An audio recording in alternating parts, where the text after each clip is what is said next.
Welcome to Copy Chief Radio.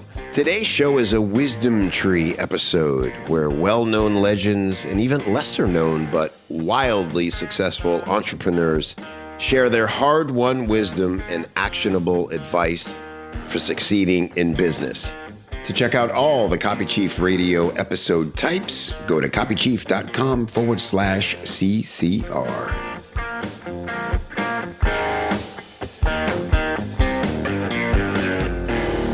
Thanks for being here. This is a good one. Today, I have Chris Farrell. You basically just know him by his last name, Farrell. He's produced so many great hits, worked with, of course, know, the Daft Punk stuff. No, that's Farrell. That's Farrell Williams. Oh, I'm sorry. I got bad notes. No, it happens. It happens. And it's Farrell as well. It's more English. But Farrell. Apart from that, it was perfect introduction. Oh, man. All the wrong questions now. Okay. This is awkward. We could keep going and just see. I'll tell you what, since we're here. Yeah. I'll just learn about you. Okay, great. Figure out what Chris Farrell is up to. Yeah, that's it. Thank you. All right, perfect. Perfect. Actually, we've known each other just a minute. And the last time, when I first met you, Chris Farrell, you were living in Beverly Hills, California. Up in the hills there, you had this gorgeous place. And what I love is, and now we're about to meet again. I'm coming to London where you're back home now in London. So this is a big full circle thing. Your life has been through many, many changes. You were married back then. You are, I believe, unmarried now. But the thing that fascinates me, Chris, is I've known you all these years. You have not seemingly changed one bit from my perspective of your fun demeanor, your point of views on life, you know what I mean? But clearly, internally and environmentally, your life could in some ways be more different. So you don't have to take me through the whole story, I guess. Sure. Yeah. When you look back on that timeline, what's the thing that stands out to you the most? Because your new book and project is Reinvent. It's all about reinventing yourself. What was the reinvention that you went through since I first met you? Thanks, man. Well, firstly, can I just say thanks for inviting me to be a guest here. Listen to many episodes of Copy Chief Radio. So thanks, Kevin. And hello, everyone listening. I appreciate you putting up with this English accent here. But Kevin says, long story short, I'm from London, lived in LA for years, worked in marketing, which is how Kevin and I met. Before that was in the radio and the TV industry. Essentially, this may sound a little bit cliche, Kevin, but I wonder whether you can relate to this, or I'm sure some listeners certainly can. I just felt a few years ago, like, gosh, I don't really know what I'm doing anymore in life. I felt I was just kind of drifting. I wasn't really on the trajectory that I kind of wanted to be on. I didn't really feel, it sounds terribly cliche, but I just didn't really feel like I really wanted to know what I wanted to do anymore. And I've always been absolutely fascinated by leaders and entrepreneurs and people that have, sounds a bit cliche, so forgive me, but it is the only word I can think of to use, but that have reinvented themselves and they have kind of thought, okay, here's where I am. I'm not really feeling that fulfilled anymore. I kind of want to get back on track, if that means going back a few steps and retrain or learn some new skills. I was really influenced by the book. Have you read the book, 5 Regrets of the Dying? No. It's a terribly depressive title. Yeah. I really should have done something about that. Long story short, there's this brilliant book. In fact, listeners to Copy Chief Radio, save yourself reading the book. You can just go Google the blog post. But it's by this woman called Bronnie Ware, who's still alive. She's a palliative nurse, and she looked after loads of people that were, because of obviously her job at the end of their life, literally people in hospices. And she said that through this friendship she would have with all these people that were coming towards literally the very end of their days, they would often get vulnerable, of course, as you'd expect, and open up and share, their regrets about their life. And the number one regret of the dying, hence the title of the book, well, the book is The 5 Regrets of the Dying, but the number one regret was, even at their deathbed, people still regretted not having done something earlier on in their life because of good old-fashioned fear. And I know probably most people listening right now to this episode think, yeah, I kind of understand that. But my question to everybody is, what are we not doing because of fear? And when I read that, I thought, gosh, you know what? I don't want to get to the end of my life and think I didn't do stuff because I was scared. Hey, we're all scared. Everybody's scared of trying new stuff. And what was interesting was in this book, people recounted things such as, I regretted not having asked out this girl from 40 years ago. She was still on my mind, not having done an acting class, not having learned how to paint. It doesn't even matter if the girl said no, or you were terrible at acting, or you couldn't paint. The fact is you didn't have the balls to do it. So I kind of really, when I read this book, I thought, you know what? I feel like I'm doing okay, but I feel I'm not really thriving. I kind of didn't want to be in my deathbed in, 40 or hopefully 50 years or so and think I didn't do stuff because of courage. So this is a long-winded way of saying, Kevin, that one thing that I'm kind of fascinated with is I think the number one skill for all of us to develop is courage. And that's scary to try anything new. I'm not being gushy to you here, but you've been a great inspiration for me, apart from copy, with your comedy career. As you know, we've spoken about this many times. And from afar, I've admired you and thinking, man, I want to do that myself. And I've only just started having the balls to do it. So really, to answer your question a bit more succinctly, Project Reinvent Yourself was really about, if we really commit to running hard, I like to call it, for something for even just 3 months, my goal is to become 1% better every day in a certain aspect of life. What can we actually achieve? And I've wanted to create this community of like-minded people that have got a desire, again, bit cliched, I know, but to become a slightly better version of themselves. And how do you do it? That's really the whole purpose of Project Reinvent Yourself. I love it. Because that's really the thing.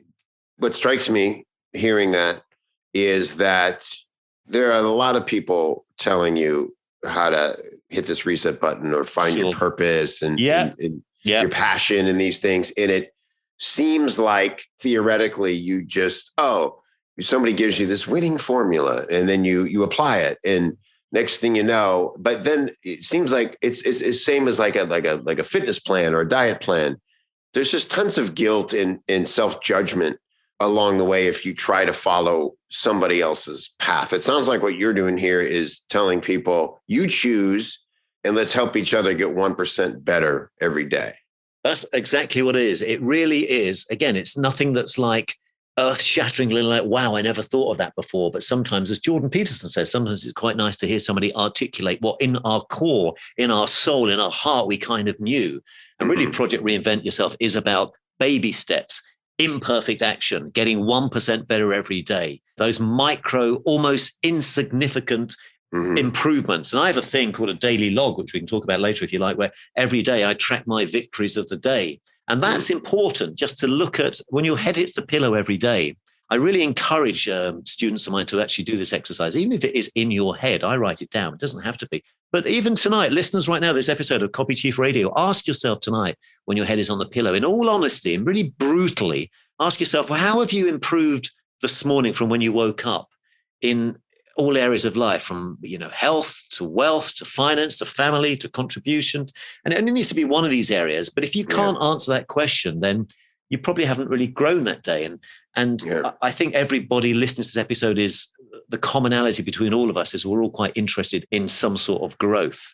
So it takes the pressure off making these huge, bold leaps that make dramatic results. And it's the opposite. It's imperfect action. It's tiny. As I say, at the end of every day, ask yourself, what have I genuinely, and don't BS yourself, what have you genuinely done today that when you woke up this morning, you hadn't done?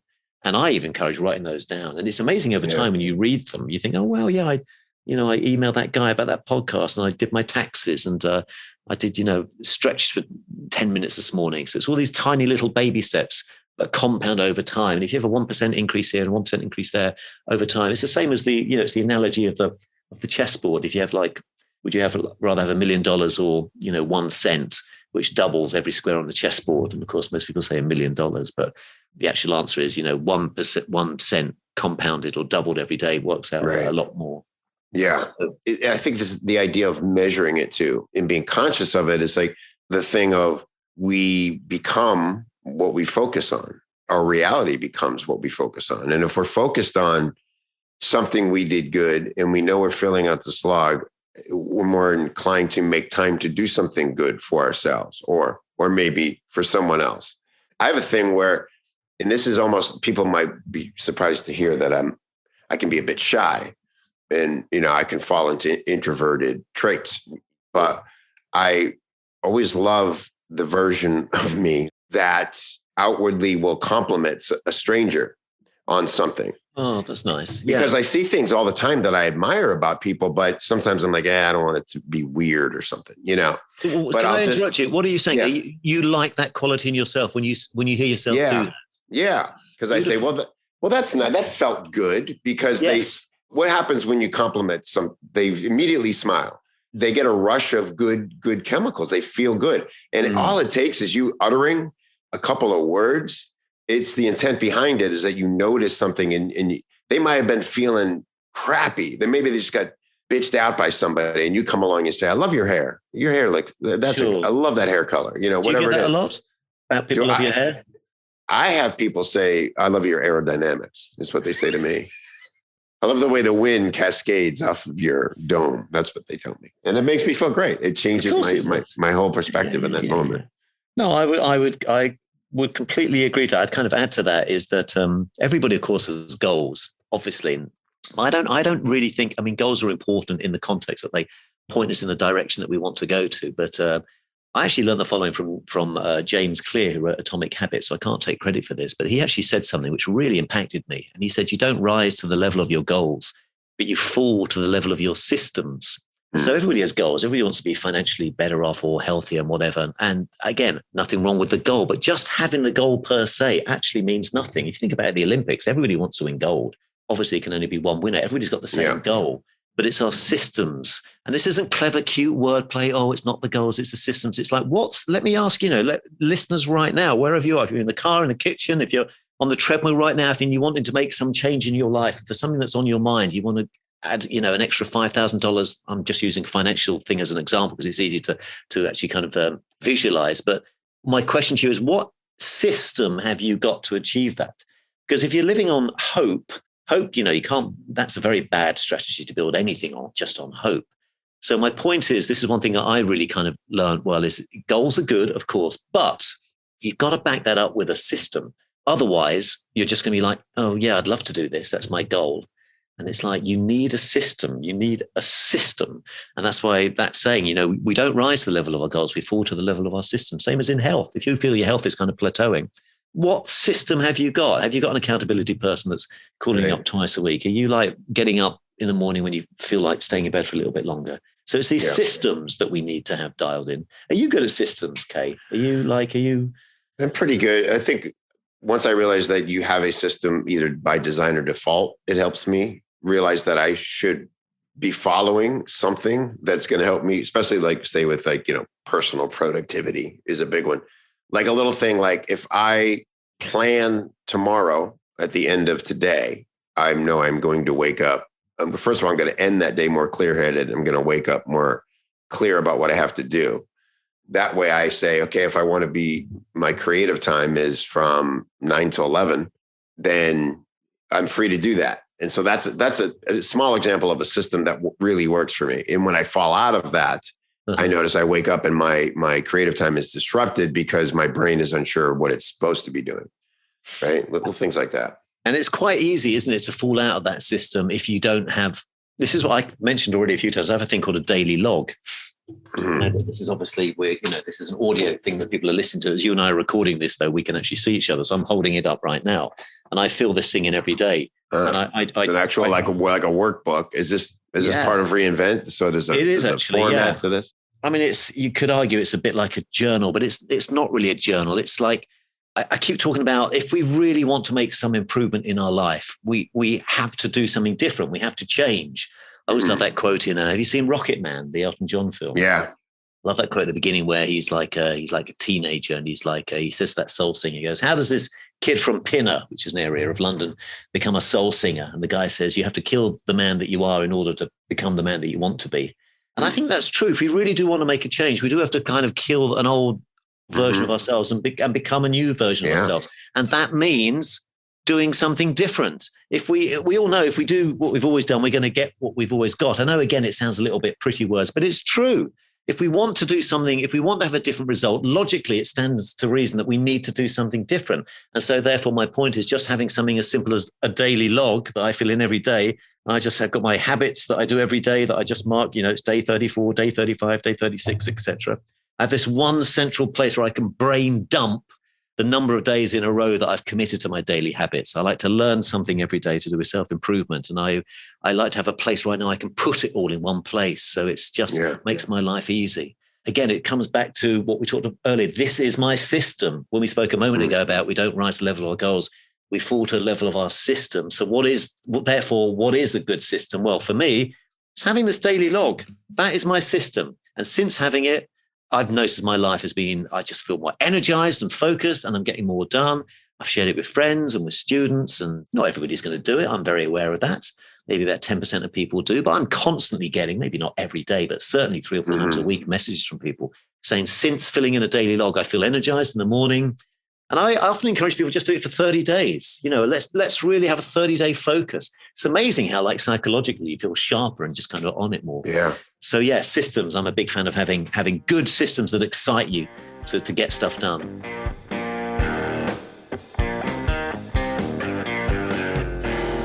Look, I get it. I know there's so many communities. I'm doing air quotes, communities for entrepreneurs out there, all filled with their own version of overnight experts chirping at you from behind the screen. You got your Facebook groups, your clubhouse rooms, just experts galore.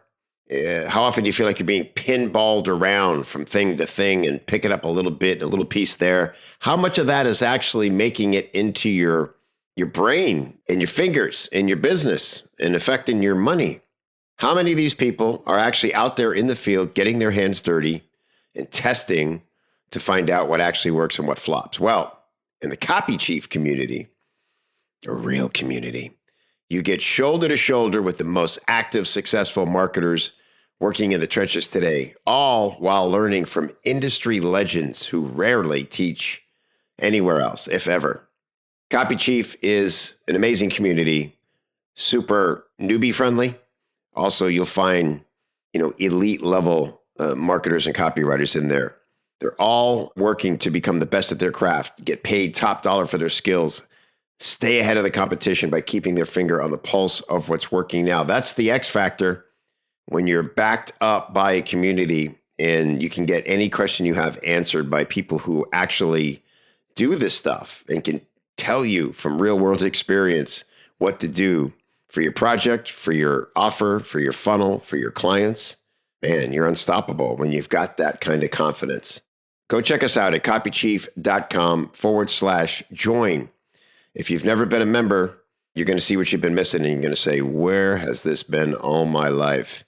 And if you've been a member in the past, I would invite you to come and check out all the new stuff. We've completely updated all the tech. So we're on brand new platforms. Everything is slick and smooth and easy to access. And it's never been better. Copychief.com/join. I'll look for you inside.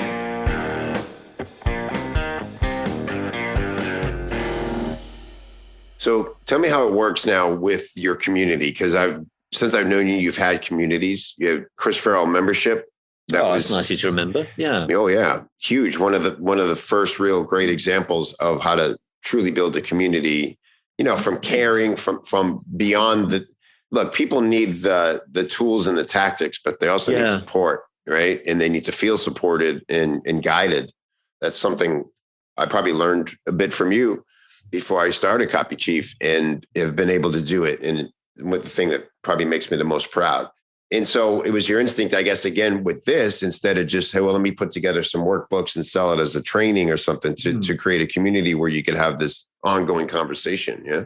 Well, it was. I appreciate you asking. To back up a little bit, I was inspired by a guy, this was a random person to inspire me, a guy called Marcus Aurelius from 2,000 years ago. You were probably a little kid then, weren't you? I was. I do remember him coming by the house a couple of times. He played poker with my dad. Oh, was he nice? He was quiet, kind of serious, but I got a good vibe from him. Okay. Well, he was one of the Stoics, as you would therefore remember. Mm-hmm. And the Stoics, lived 2,000 years ago. And their kind of fundamental belief was it's our emotions that we need to master. If we can control our emotions, and that's, again, we all think we can, but, everybody's going through something. We're all battling with something. Even right now, everybody's got stuff on their mind. Everybody's going through something. But anyway, my point is Marcus Aurelius wrote a book called Meditations, which was only a little book. And he really wrote it for himself because he wanted to have a place where he put everything in one place that he found was really impactful and helped him. And I just, for years of being into personal growth and personal development and learning, I totally related to that. I suspect you might be similar, maybe many listeners as well, of having bits of quotes in notepads or stuff that you've heard at an event somewhere and And it was like, I want to put everything in one place, really, really selfishly, just for me. And so I wrote this book called Reinvent. It's only like 80 pages. You can read it in a few hours, where everything was in one place that I found had really helped me. I wanted nothing superfluous. Most books, 90% of them is, you could argue it's filler and it's fluff to kind of make it up to 300 pages. I didn't want that. I wanted to be inspired by, as I say, Meditations by Marcus Aurelius, your mate. So I wrote this really short book called Reinvent. And I had no intention of selling it or publishing it. Off the back of that, I started having conversations with friends, and this was when COVID was kicking in, and particularly during the pandemic, I feel that most people have had a conversation with a friend of theirs, if not only with themselves, about taking a stock at their life, looking at your reflection in the bathroom mirror and thinking, is this really what I want to do for the rest of my life, in any context, financially, as I mentioned earlier, or relationship-wise, or geographically? This is one of the reasons I relocated from LA back to London. I was like, I kind of miss my family here. I just got divorced. We were good friends, me and my ex-wife, but it's like, okay, I wanted to reinvent. And so I wrote this book to help me, and then started sharing it and started creating a little community. And we're still in the early days, Kevin. We've only been going for really since this year. So, a few months or so. But it's beginning to grow. And I just think there's a lot of, like you very kindly mentioned earlier, I genuinely am interested in people. I love having conversations. I think it's the one thing that links us all, that everybody's going through something. Everybody, while you and I here, you've probably got stuff on your mind right now that's on your mind, and people listening right now, everybody's going through something. It's the one thing that links us all together. And when we live in the social media world of seeing everybody else's, greatest hit show reel of their life that's often literally filtered. Right. It's very easy to feel as if everybody else has got everything dialed in. Yeah. Nobody's making as much money as you think they are, for a start, and everybody kind of compares themselves to other people. So I wanted to create this community of saying, do you know what? We're all going through stuff, but it is possible to pivot. And it is possible to get 1% better every day. And if you run hard for just 30 days, your life can be in a totally different place in 30 days from now, particularly if you add to that having this, as I keep mentioning, a daily log, which most people think, I'll get around to it, but talk is cheap. I don't care what anybody says. It's what we do that defines us. So that's kind of where Reinvent is right now, building I really want to, as you kindly mentioned with Chris Farrell membership, it's another kind of membership community, but based more on becoming that person that secretly we know that we can be. Yeah, I like that, rather than just like start a new section of an existing thing. This needed to be its own thing. Yeah. I wanted to strip it down and totally start again and share stuff that really has helped me, and hopefully will help others as well. It's important in a community because you're attracting people who are ready, and that so they're taking the step. I notice it's closed right now. What's your strategy there? You'll open it and close it based on what your capacity to serve people, or what? I didn't want to I didn't want to have a membership site that was open all the time, or a site that was open all the time. I may, to be honest with you, change my mind down the road. I was just exploring this. I quite like the feeling of having some sort of exclusivity. Yeah. And so opening up 3 or 4 times a year.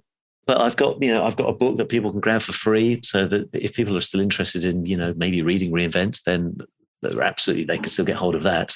And where do they get the book at? It's projectreinventyourself.com is where you can get the book. /free. That's very nice. /free. Yeah. So thanks. I'll make sure that'll be in the projectreinventyourself.com. Hard to believe that was available. /free.